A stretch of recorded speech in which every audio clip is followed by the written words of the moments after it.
રાજ્યના પડોશમાં આવેલા સંઘ પ્રદેશ દમણમાં પણ આજે રામનવમીની ભવ્ય ઉજવણી કરવામાં આવી હતી. દમણમાં રામનવમી નિમિત્તે અનેક ધાર્મિક કાર્યક્રમોનું આયોજન કરવામાં આવ્યું હતું. જોકે રામનવમીના દિવસે દમણના એક મુસ્લિમ યુવકની રામભક્તિ ચર્ચાનું કેન્દ્ર બને છે. દમણના આ શોકત મીઠાની નામના મુસ્લિમ યુવક છેલ્લા 20 વર્ષથી રામનવમીના દિવસે ભગવાન રામની પૂજા આરતી કરે છે. મંદિરમાં પૂજા કરી મંદિરની ધજા પણ તેજ ચડાવે છે અને દિવસભર ધાર્મિક કાર્યક્રમોમાં પણ હાજરી આપી સેવાકીય કાર્ય પણ કરે છે. આજે પણ આ મુસ્લિમ રામભક્ત શોકત મીઠાણીએ પોતાના ગામ મીઠનાવાડમાં પોતે બનાવેલ રામ મંદિરની નવી ધજા ચડાવી હતી. સાથે રામલલ્લાની પાલખી પણ લઈ શોભાયાત્રામાં જોડાયા હતા અને એ મંદિરમાં પૂજા આરતી પણ કરી હતી. આજે મીઠનાવાડના રામ મંદિરમાં દમણ દીવ લોકસભા બેઠકના ભાજપના ઉમેદવાર લાલુભાઈ પટેલ પણ દર્શન કરવા પહોંચ્યા હતા અને આ મુસ્લિમ રામભક્ત યુવક શોકત મીઠાણીની ધાર્મિક ભાવનાની સરાહના કરી હતી અને અન્ય લોકોને પણ તેમાંથી પ્રેરણા લેવા અપીલ કરી હતી. હું જ્યારે અહીંયા પહેલી વાર મીઠનાવાડમાં આવ્યો તો અહીંયા કંઈ નહીં હતું.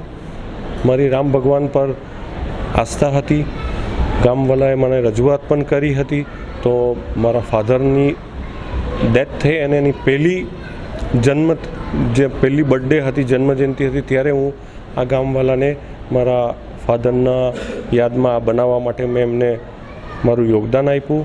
તે પછી 2012માં પહેલી વાર રામ ભગવાનની અહીંયા સ્થાપના થઈ અને ત્યારથી આ 10મો પ્રાણ પ્રતિષ્ઠા છે. 10 વર્ષથી લગાતાર અમે અહીંયા રામ ભગવાનની રામનવમી ભવ્ય રીતે ઉજવી રહ્યા છે. મારું એક સૌભાગ્ય છે કે હું એક માઇનોરિટી કોમમાંથી આવ્યો છતાં પણ આ ગામવાલાએ એવું મારા માટે નક્કી કર્યું કે જ્યાં લગીન હું જીવતો રહીશ ત્યારે ત્યાં લગીન હું રામ ભગવાનનું જ્યારે રામનવમી હોય તે ધ્વજા મારા હાથથી કરવા માટે ગામવાલાએ પોતે નક્કી કર્યું. આવું નસીબ બીજા કોઈને ના મળે. તો એ મારા માટે બહુ મોટું સૌભાગ્ય છે. અને એ પછી હું અહીંયા મારા હાથથી પાલકી ફેરવી, મંદિરના ફેરા કરી, પછી ગામજનો ઘરે ઘરે પાલકી ફેરવે, પછી અમે મહાપ્રસાદનું આયોજન કરીએ. પ્રધાનમંત્રી મોદીજીની સરકારમાં, એનડીએની સરકારમાં રામ મંદિર બની ગયું. એટલી ખુશી કે એનો પાર જ નહીં આવે. ને આ જે રામ મંદિર બન્યો એ શોકતભાઈનો સિંહ ફાળો છે. એમાં સામે સ્મશાન બનાવ્યું. તો એના આચાર વિચાર જો શોકતભાઈના એ મહત્ત્વનું છે. એને જો એટલી લાગણી હોય ને આજે બધાને લઈને ચાલ્યા, આ મિતના સમાજ કે એની પોતાની સમાજ કે બીજી સમાજ, શોકતભાઈનું નામ ચાલે છે આજે. લાલુભાઈ, શોકતભાઈ જે છે માઇનોરિટીમાંથી આવે છે, માઇનોરિટીવાળા પણ રામ માટે આટલી સુધાર રાખે છે. બ્લડ તો એક જ હોય ને, વિચારધારા એક જ હોય અને સમાજ બદલેલી.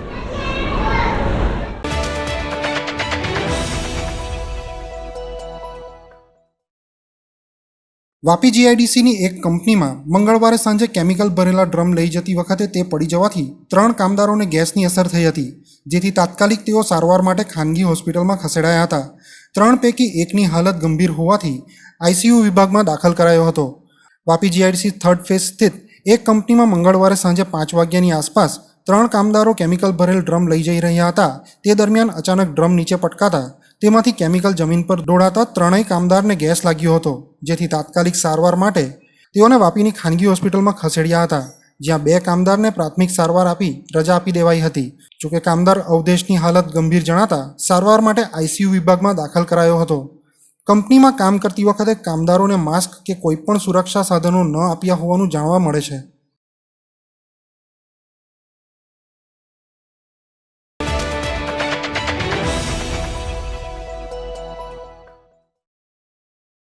વલસાડ જિલ્લા પોલીસ દ્વારા રામનવમીને લઈ શાંતિ ન ડહોળાય તેને લઈ વલસાડ જિલ્લાના પોલીસ વડા ડૉક્ટર કરણરાજ વાઘેલા અને વાપી ડીઆઈએસપી દવે સાહેબ દ્વારા ઇમરાનનગર ખાતે પોલીસ માર્ચ કરી હતી અને પોલીસ વડાએ મુસ્લિમ ભાઈઓ સાથે મીટિંગ કરી હતી.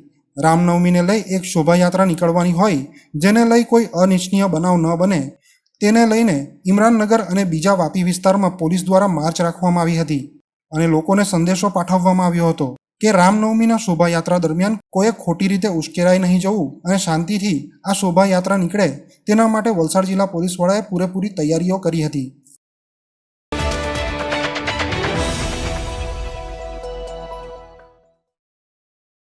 રાજ્યના પડોશમાં આવેલા સંઘ પ્રદેશ દમણ દીવ લોકસભા બેઠક પર ઉમેદવારી પત્રો ભરવાનો સિલસિલો ચાલી રહ્યો છે. અત્યાર સુધી ભાજપના ઉમેદવાર લાલુભાઈ પટેલે ઉમેદવારી પત્ર ભર્યું છે. જો કે એક અપક્ષ ઉમેદવારે અનોખી રીતે ઉમેદવારી પત્ર ભર્યું છે. આ બેઠક પર ઉમેશ પટેલ નામના એક અપક્ષ ઉમેદવારે લોકો પાસે ફંડ ફાળો ઉઘરાવી અને એકઠા થયેલા રોકડા રૂપિયાના સિક્કા અને નોટોને ટોપલામાં ભરી માથે ટોપલું ઉપાડી તેઓએ ચૂંટણી અધિકારી સમક્ષ તે રજૂ કરી અને ડિપોઝિટ તરીકે જમા કરાવ્યા હતા. ઉમેશ પટેલ દમણમાં યુથ એક્શન ફોર્સ નામની એક સંસ્થાના પ્રમુખ છે અને આ પ્રદેશમાં જાણીતો યુવા ચહેરો છે. 2019માં પણ બેઠક પર ભાજપ અને કોંગ્રેસના ઉમેદવારોની સામે તેઓએ ઉમેદવારી કરી હતી. આથી આ બેઠક પર ત્રિપાંખીયો જંગ ખેલાયો હતો, જેમાં ઉમેશ પટેલને 24% જેટલા મત મળ્યા હતા અને આ વખતે પણ તેઓએ અપક્ષ ઉમેદવારી કરી છે. જો કે આ વખતે તેઓએ આ ચૂંટણી લડવા ઘરે ઘરે ફરી અને લોકો પાસે ફાળો ઉઘરાવ્યો હતો. હાથમાં ફાળો ઉઘરાવવાનો ગલ્લો લઈ અને તેઓ ઘર ઘર ફર્યા હતા અને લોકો પાસે ચૂંટણી લડવાના આશીર્વાદ રૂપે એક રૂપિયો ફાળો તરીકે આશીર્વાદ માંગ્યા હતા. આથી ઉમેશ પટેલને લોકો તરફથી પણ સારો પ્રતિસાદ મળ્યો હતો, જેના ભાગરૂપે તેમને લોકો પાસેથી 63,000થી વધુ રૂપિયાનો ફાળો મળ્યો હતો. આજે લોકો પાસેથી મળેલા આ ફાળાને એક ટોપલીમાં ભરી તેઓએ એક સભા સંબોધી હતી અને ત્યારબાદ લોકો પાસેથી મળેલા ફાળા ભરેલી ટોપલીને ઉમેશ પટેલે અને તેમના પરિવારના સભ્યોએ માથા પર રાખી દમણ કલેક્ટર કચેરી જઈ ચૂંટણી અધિકારી સમક્ષ તે રજૂ કરી અને ઉમેદવારી પત્ર ભર્યું હતું. ઉમેદવારી પત્ર ભરવા તેઓએ ડિપોઝિટ તરીકે એક રૂપિયાના 4,000 સિક્કા અને નોટ મળી 25,000 રૂપિયા ડિપોઝિટ તરીકે ભરી અને ઉમેદવારી પત્ર ભર્યું હતું. આમ આ બેઠક પર આ વખતે ઉમેશ પટેલની અપક્ષ ઉમેદવારીને કારણે દમણ દીવ લોકસભા બેઠક પર ત્રિકોણીયો જંગ ખેલાઈ રહ્યો છે. આથી ગઈ વખતે પણ ઉમેશ પટેલે અપક્ષ ઉમેદવારી કરી ભાજપ કોંગ્રેસના રાજકીય સમીકરણો બગાડ્યા હતા અને આ વખતે તેઓ ઘરે ઘરે જઈ અને ઉઘરાવેલા પૈસાની ડિપોઝિટ ભરી અને ચૂંટણી લડી રહ્યા છે. આથી આ વખતે પણ ઉમેશ પટેલ ભાજપ અને કોંગ્રેસના ઉમેદવારો માટે માથાનો દુખાવો સાબિત થઈ શકે છે. આમ લોકો પાસેથી ઉઘરાવેલા ફાળા દ્વારા ચૂંટણી લડી રહેલા ઉમેશ પટેલની ઉમેદવારી સમગ્ર પ્રદેશમાં ચર્ચાનું કેન્દ્ર બની છે. વિચારો કેમ કે લાલુભાઈને એટલે આપે તાકી આવ અમદાવાદ દેશથી કાકોજી આવો તે વાત કરી શકે. સમજી ગયા? એટલે લાલુભાઈ દમણજીનું મર્જરથી દાદરાને કરાવી લે. લાલુભાઈ સાહેબના સપનો પૂરા કરવા નીકળી ગયો. દમણજીવનો ટોરેન્ટ પાવર વિચારી ગયો. લાલુભાઈ સાહેબના સપના પૂરા કરવા નીકળી ગયો. આ આપણો 19મી ડિસેમ્બરની જાહેર રજા કાઢી નાખી.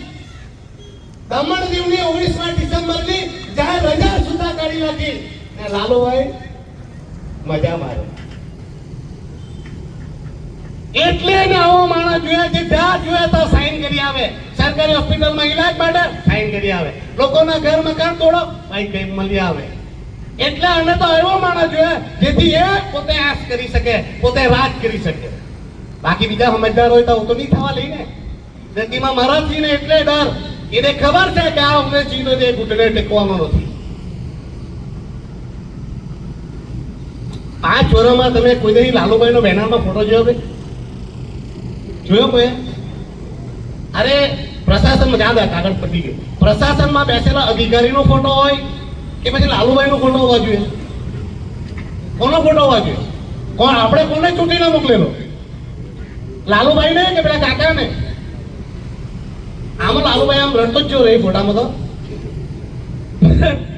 ફોટામાંથી માણાને કાઢી લે ને આપણા વાળા બધા નેતા તાલી મારે. વાહ વાહ વાહ વાહ, મારો મારો ભાઈ. જો ભાઈ આ કેતનભાઈ ની બી તમને એક વાત કહું.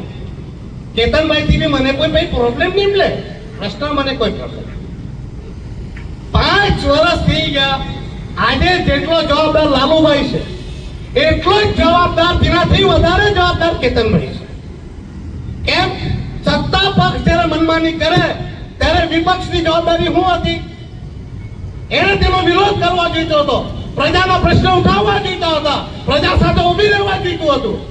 ત્યારે ભાઈના ફોટા દાસે તો ભાઈ દુબઈ આપને છોડીને એ ભાઈ દુબઈ નાખી. દાભોળ છોડીને સોમનાથ દાવડર પર નહીં. હવે પાછા ને લાવીએ તો 5 વર્ષમાં પાછો કામ આવી જાય આપણે કઈ ખબર.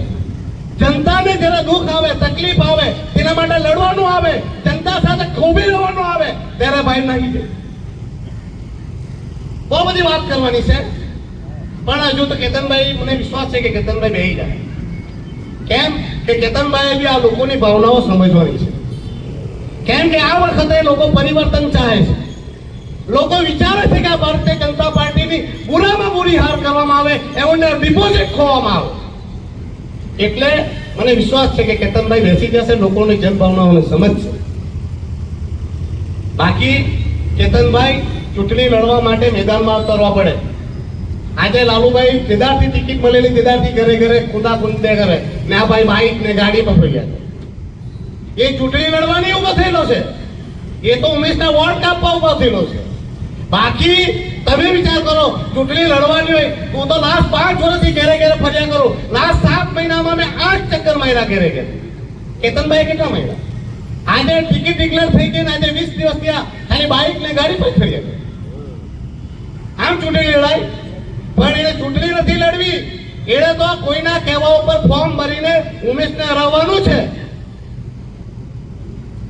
બાકી બેવ સંજોગમાં તમને તકલીફ પડે. જો લાલુભાઈ જીતી ગયો તો તમે વિચારજો આ ભાજપ જીત્યો તો કે પછી તમને ગમે તેટલું દુઃખ આપે, તકલીફ આપે, પીડા આપે, અને તો છતાંય હવે તો આંખને કિડની કરવાની જ બાકી રાખે ને છતાં ભાજપ જીતી જાય તો પછી તમારી આંખ ને કિડની ને તમારું લોહી બી કાઢી લે. આ યાદ રાખ. ને બીજી વખતે કેતન જીતી ગયો તો બી યાદ રાખજો, કેતન જીતો તો તમે એ સમજી લેજો કે તમારા દુઃખ તકલીફ ને પીડામાં કોઈ બોલવા નહીં આવે. કેમ કે 5 વર્ષ પછી ડાયરેક્ટ ચૂંટણીમાં જ આવે. કેમ કે તમને કઈ ઇન્ટરેસ્ટ નહીં લે, તમને તકલીફ આવે, દુઃખ આવે, પીડા આવે, તમારા માટે બોલવા વાળાને તમે વોટ નહીં આપે તો સમય પર આવીને વોટ આપી લે તો પછી તે જ વિચારવાના કે તમારા ઘર તૂટે, મકાન તૂટે, દુકાન તૂટે, રૂમ તૂટે, ફલાણું તૂટે, હાઉસ ટેક્સ વધે, કચરાના પૈસા અલગ લો, લૂંટી લેવો, બધું કિડની કાઢી લેવો, હાથ કાઢી લેવો, કોઈ નહીં આવવાનું તો પછી તે તો ચૂંટણીમાં જ આવવાનું. ને આપણા વાળા તો 10,000, 500 ને એવું જ ચાલ્યા કરે. એટલે દેવ સંજોગમાં હાર તમારી જ થશે. આ લડાઈ મારી નથી, આ લડાઈ તમારી છે. હું તો તમારો પ્રતિનિધિ બનીને તમારી લડાઈ લડી રહ્યો છું. એટલું યાદ રાખજો, ઉમેશ પટેલ વારંવાર પેદા નહીં થાય. એક મોહન ડેલકર હતો કે તમારા આપણા માટે એક ખોફ હતી કે મોહન ડેલકર લડશે. આજે તો તેનો પરિવાર પણ ઘૂંટડે બેસી ગયો છે. એટલે તમારા માટે લડવા વાળું કોઈ નથી. એટલે તમારા પાસે એક માત્ર વિકલ્પ છે, ઉમેશ પટેલની મદદ કરવાની. અને 10 ગણી મદદ કરવાની, 100 ગણી મદદ કરવાની. બાકી મારી હાલત તો અભિમન્યુ જેવી છે. જેમ અભિમન્યુ 7 કોટા ને ખબર હતી ને કે મેં 7મો કોટો પાર કરીને બહાર નહીં આવું, પણ તેને એમ જ કરી ધર્મ યુદ્ધમાં ઉતર્યો અને તેને 7મા કોટાથી બહાર લાવવાની જવાબદારી ભીમે લીધી હતી કે અભિમન્યુ તું 7 કોટા પાર કરી દે અને કોઠાની બહાર કાઢવાની જવાબદારી ભીમની છે.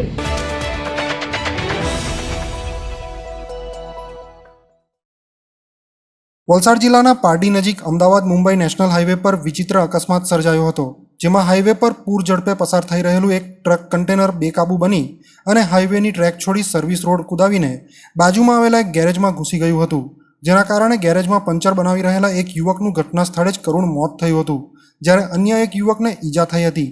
બનાવ બાદ આસપાસના વિસ્તારના લોકો એકઠા થયા હતા અને પોલીસને જાણ કરતા પોલીસ પણ સ્થળ ઉપર પહોંચી અને જરૂરી કાર્યવાહી હાથ ધરી હતી. બનાવની વિગત મુજબ પારડીના દમણી ઝાપા નજીક વિજય ટાયર સર્વિસ નામની એક ગેરેજની બહાર મૂળ બિહારનો મોહમ્મદ અફરોઝ પંચર બનાવી રહ્યો હતો અને તેની બાજુમાં પંકજ પટેલ નામનો એક અન્ય યુવક પણ બેઠો હતો.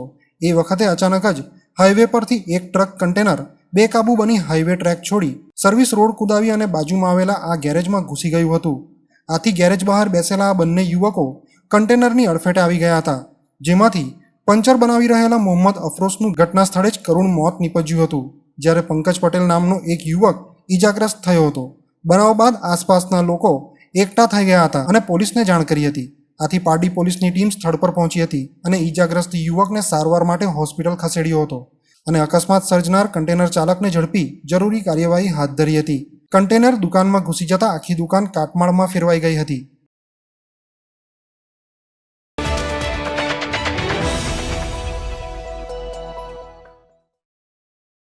तो दोस्तों वापी में गुंजन एरिया तो बहुत ही ज्यादा फेमस है और उससे भी ज्यादा फेमस है Gunjan cinema. Iconic Gunjan cinema Vapi में 50+ ईयर्स से है। आइकॉनिक इसलिए क्योंकि गुंजन एरिया का नाम ही गुंजन सिनेमा से इंस्पायर्ड है।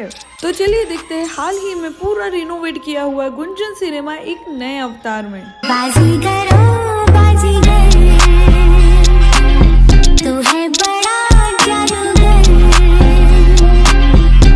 गुंजन सिनेमा का इंटीरियर तो नया हो चुका है, पर टिकट के प्राइस अभी भी वही पुराने हैं और बुक माई शो से बुक करेंगे तो एडिशनल 50 रुपीज ऑफ भी मिलेगा। यहाँ का इंटीरियर न्यू एंड क्लासी है with good and hygienic snacks options और ये बजट फ्रेंडली भी है, तो दोस्तों के साथ मूवी आउटिंग तो सॉर्टेड है। गुंजन सिनेमा में टोटल 2 स्क्रीन है, one with large capacity and another with comfortable sofa seats, and now showing 3D as well. बाजीगर मैं बाजीगर,